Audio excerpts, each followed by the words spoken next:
La parabole du festin de noces. Deuxième partie. Matthieu chapitre 22, versets 1 à 14. Nous allons continuer aujourd'hui notre étude de la parabole du festin de noces. Nous avons conclu la leçon précédente en soulignant l'obligation pour le croyant de revêtir l'habit approprié au banquet messianique. Il doit absolument porter un habit de noces. Sans cet habit, il risque de ne jamais connaître la vie éternelle. La parabole mentionne la présence d'un homme en défaut de vêtements. Il sera plus tard expulsé hors du banquet, dans les ténèbres du dehors, où il y aura des pleurs et des grincements de dents. Matthieu chapitre 22, verset 13. Cette expression est couramment employée par Jésus pour parler de l'enfer. Que représente l'habit de noces? Quel en est le sens spirituel? C'est ce que nous voulons explorer dans la leçon d'aujourd'hui. Lisons tout d'abord le verset 12 et prenons le temps de réfléchir à la question. Voici ce que le roi demande à l'homme qui n'avait pas l'habit de circonstance. Matthieu chapitre 22, verset 12. Mon ami, comment es-tu entré ici sans avoir un habit de noces? On pense parfois que la question signifie « Pourquoi ne portes-tu pas l'habit de noces » Ce n'est pas exactement le sens de la question. Elle touche un sujet plus large. Notez bien chaque mot. Comment es-tu entré ici, à la salle de réception, sans avoir une tenue de noces? Ce n'est pas seulement le pourquoi qui est demandé, mais surtout le comment. Comment es-tu entré dans ce lieu? Cette question est très intéressante. Elle sous-entend que l'homme ne pouvait pas entrer sans être habillé convenablement pour des noces. Plusieurs versions bibliques tiennent compte de cet aspect et traduisent la question de cette façon. Mon ami, comment as-tu pu entrer ici sans avoir un habit de noces? En d'autres mots, sans l'habit de noces, il n'était pas possible d'entrer.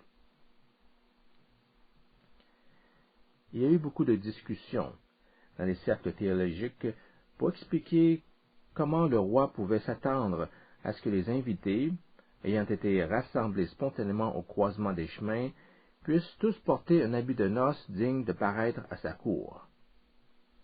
S'il n'était pas possible de pénétrer dans la salle de réception sans le vêtement approprié, on peut présumer qu'un habit de noces était disponible pour toutes les personnes se présentant au festin. On en remettait un à l'entrée afin que chacun puisse être en tenue de fête. Ainsi, l'homme qui a été découvert sans habit de noces en portait un initialement, mais pour une raison quelconque, il décida d'enlever son habit. Peut-être faisait-il trop chaud. Peut-être l'avait-il sali et cela l'embarrassait. Peu importe la raison, le texte dit clairement qu'il était à blâmer. Il avait un habit de noces et il aurait dû le garder sur lui. Remarquez sa réaction à la question du roi. Verset 12. Et il eut la bouche fermée. Il resta silencieux. Nous connaissons bien la capacité formidable de l'être humain à trouver des excuses pour toutes sortes de situations. Cet homme aurait pu dire, pour se justifier, « Je suis trop pauvre, je ne possède pas d'habit de noces. » Ou encore, « Je n'ai pas eu le temps de retourner à la maison pour me changer. J'avais peur d'arriver en retard pour le festin. » Mais nous avons ici un homme qui n'avait absolument rien à dire. Pourquoi un tel mutisme? Parce qu'il se savait hautement fautif. On lui avait donné un habit de noces pour qu'il le porte.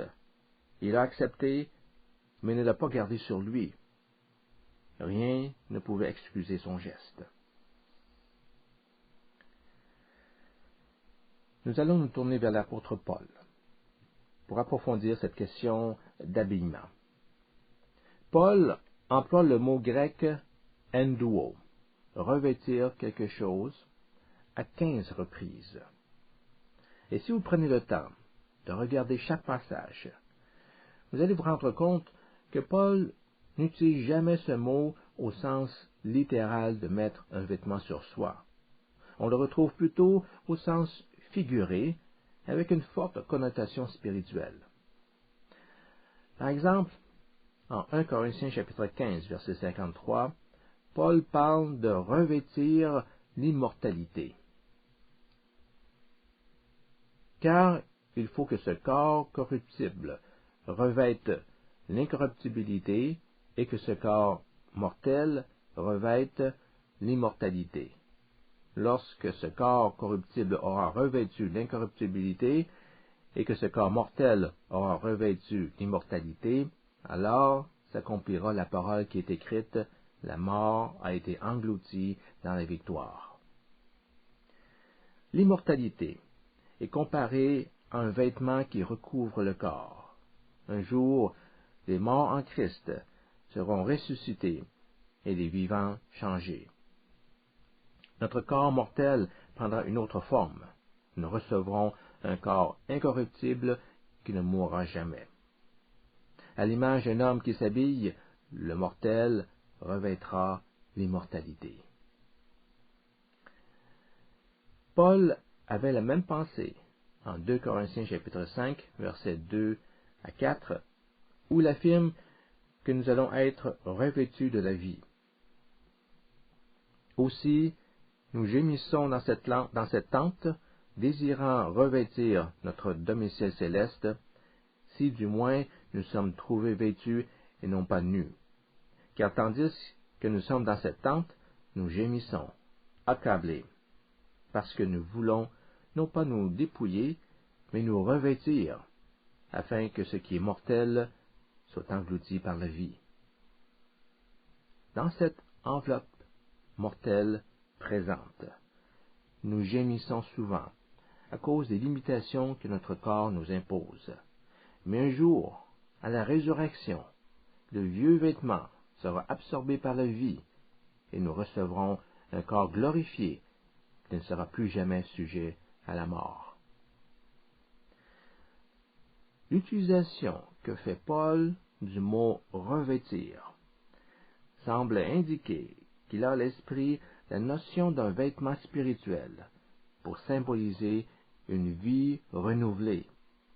Dans les passages que nous venons de citer, cette vie renouvelée s'appelle immortalité ou vie éternelle. En fait, on peut dire que c'est la vie même de Dieu que nous revêtons. C'est pourquoi il est écrit en Galates que le croyant a revêtu le Seigneur Jésus lui-même. Galates chapitre 3, verset 27. Vous tous qui avez été baptisés en Christ, vous avez revêtu Christ. Nous voyons ici encore cette image si frappante de revêtir quelque chose. Si vous êtes un croyant, alors vous êtes revêtu du Christ. Vous portez comme vêtement Jésus-Christ. Comment revêtons-nous Christ? Galates chapitre 3 mentionne 2 éléments. Au verset 26, Paul écrit « Car vous êtes tous fils de Dieu par la foi en Jésus-Christ. » Puis, au verset suivant, au verset 27, il complète sa pensée en disant « Vous tous qui avez été baptisés en Christ, vous avez revêtu Christ. » Au verset 26, il y a la foi. Au verset 27, le baptême. Nous revêtons ainsi le Seigneur Jésus par la foi et par le baptême. L'un ne va pas sans l'autre, car l'un est le témoignage de l'autre. Christ est donc notre vêtement du salut. Il s'agit d'un habit fourni par Dieu pour couvrir le pécheur repentant. Souvenons-nous de l'homme qui a eu la bouche fermée en attendant la question du roi. Il n'avait ni explication ni excuse à donner, puisqu'un habit de noces lui avait été personnellement remis pour la fête. De la même façon, le vêtement du salut est un don gratuit. Il n'y a rien que nous puissions faire pour le mériter. Et lorsque nous revêtons Christ, un don de Dieu, nous pouvons nous réjouir d'avoir la vie éternelle. C'est ce que Ésaïe, chapitre 61, verset 10, affirme de façon magnifique. À mon avis, Ésaïe 61, verset 10 est le passage de l'Ancien Testament qui décrit le mieux notre lien à ce manteau spirituel. Ésaïe dit, « Je me réjouirai avec joie en l'Éternel. Mon âme s'égaira en mon Dieu, car il m'a revêtu des vêtements du salut. Il m'a couvert de la robe de la justice, comme un fiancé se pare de son turban et comme une fiancée s'orne de ses joyaux. » Le salut accordé par Dieu à son peuple est comparé à un vêtement de fête dont le peuple s'enveloppe et se pare. Notez que c'est Dieu qui a fourni l'habit du salut. C'est Dieu qui a donné le manteau de la justice. Le don du salut est tout à fait immérité. Soulignons un autre point. Lorsqu'on examine l'usage biblique du terme revêtir, on s'aperçoit qu'il apparaît le plus souvent à la voix moyenne. Nous connaissons bien la voix active et la voix passive de la grammaire française. Dans une phrase à la voix active, le sujet est l'auteur de l'action. À la voix passive, l'action est subie par le sujet. En grec, il existe aussi la voix moyenne,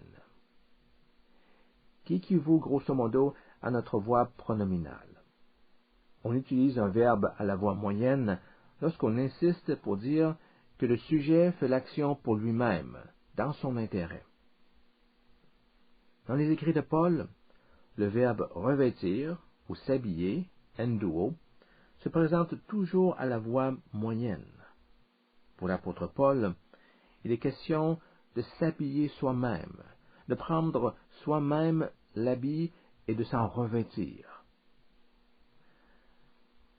Ce verbe nous permet de constater le parfait équilibre entre la souveraineté divine et la responsabilité humaine.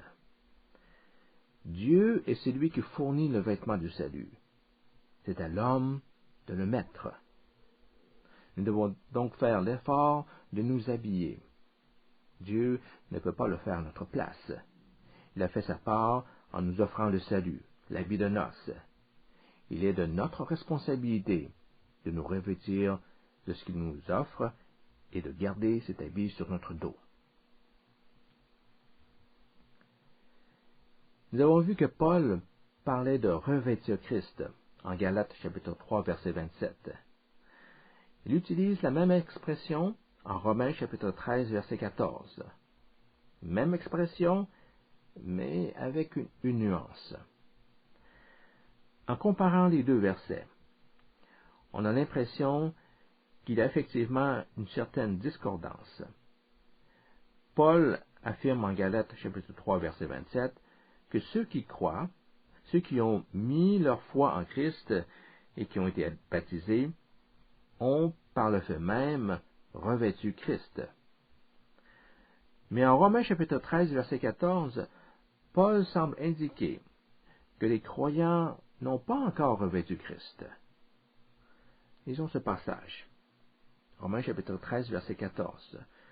Mais revêtez-vous du Seigneur Jésus-Christ, et n'ayez pas soin de la chair pour en satisfaire les convoitises. Remarquez ceci. Paul exhorte les chrétiens à se revêtir du Seigneur Jésus-Christ.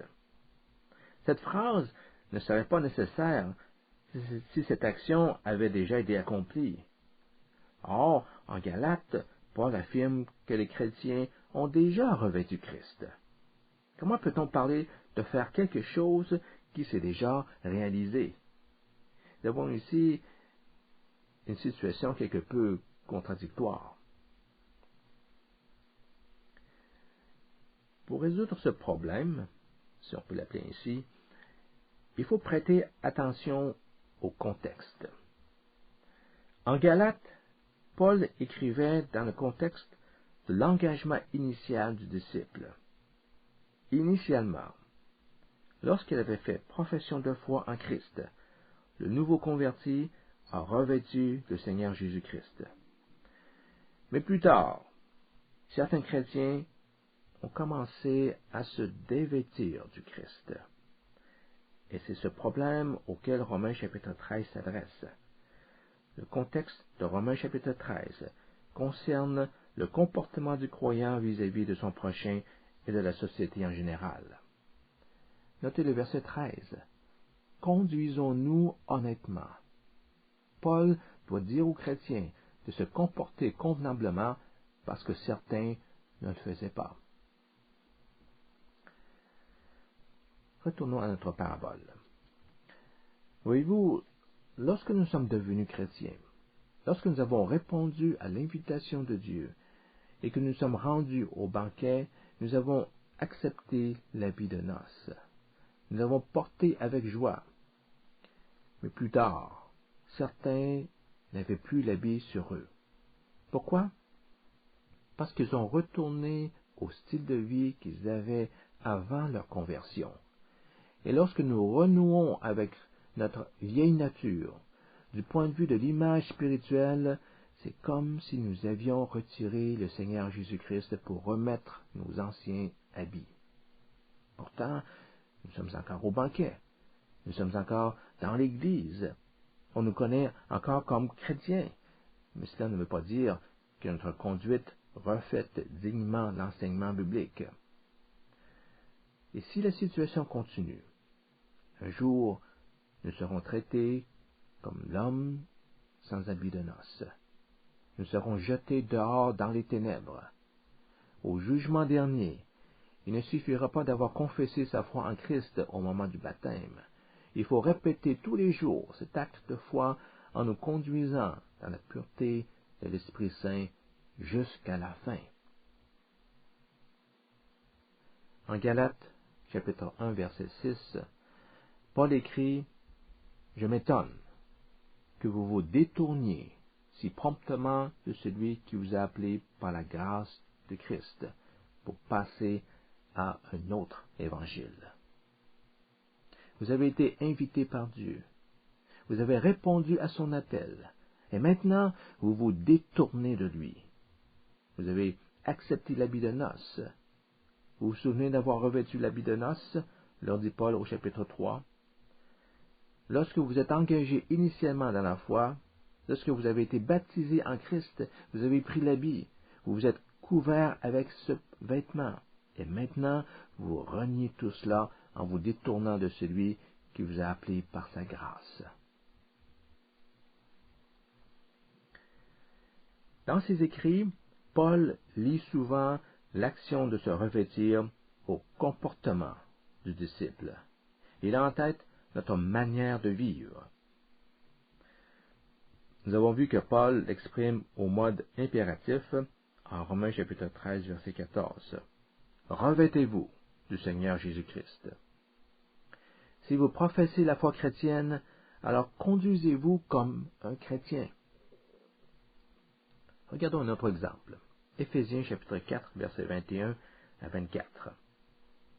Si du moins vous l'avez entendu et avez été instruit en lui selon que la vérité est en Jésus, c'est-à-dire en ce qui concerne votre première manière de vivre, d'avoir dépouillé le vieil homme qui se corrompt selon les convoitises trompeuses, et d'être renouvelé dans l'esprit de votre entendement, et d'avoir revêtu le nouvel homme, créé selon Dieu en justice et sainteté de la vérité. Paul demande aux croyants de se dépouiller de leur ancien style de vie pour se revêtir d'une nouvelle façon de vivre. Si vous affirmez avoir revêtu Christ, on devrait pouvoir l'observer dans votre vie. Montrez-le dans votre conduite de tous les jours.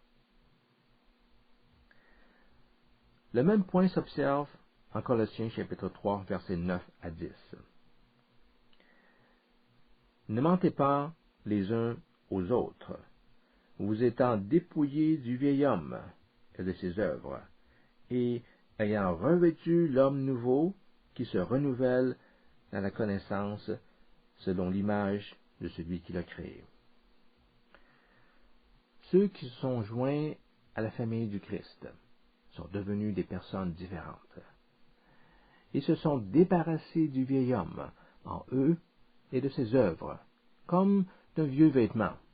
Puis, ils ont revêtu le nouvel homme qui est renouvelé selon l'image de son Créateur. Paul utilise encore une fois l'image du vêtement pour expliquer un changement fondamental dans la manière d'agir du chrétien. D'une part, il a ôté les haillons souillés de sa vie passée. D'autre part, il a revêtu l'habit propre des nouvelles dispositions en Christ, et cela prend la forme de nouvelles habitudes de vie. 1 Thessaloniciens, chapitre 5, versets 7 et 8. Ceux qui dorment, dorment la nuit. Ceux qui s'enivrent, s'enivrent la nuit. Nous, au contraire, nous qui sommes du jour, soyons sobres. Revêtons la cuirasse de la foi et de la charité avec le casque de l'espérance du salut. Ici, c'est la foi et l'amour que nous revêtons. Paul dépeint la vie chrétienne en termes militaires comme étant une vie de sobriété où l'on fait usage de l'équipement approprié. La foi et l'amour constituent notre cuirasse qui nous protège contre les pensées mauvaises. Paul utilise donc l'image de celui qui se couvre d'un vêtement pour parler du croyant qui doit revêtir sa nouvelle identité en Christ et mener un style de vie qui corresponde à cette nouvelle réalité. Nous sommes maintenant en mesure de bien comprendre la signification de l'habit de noces dans la parabole.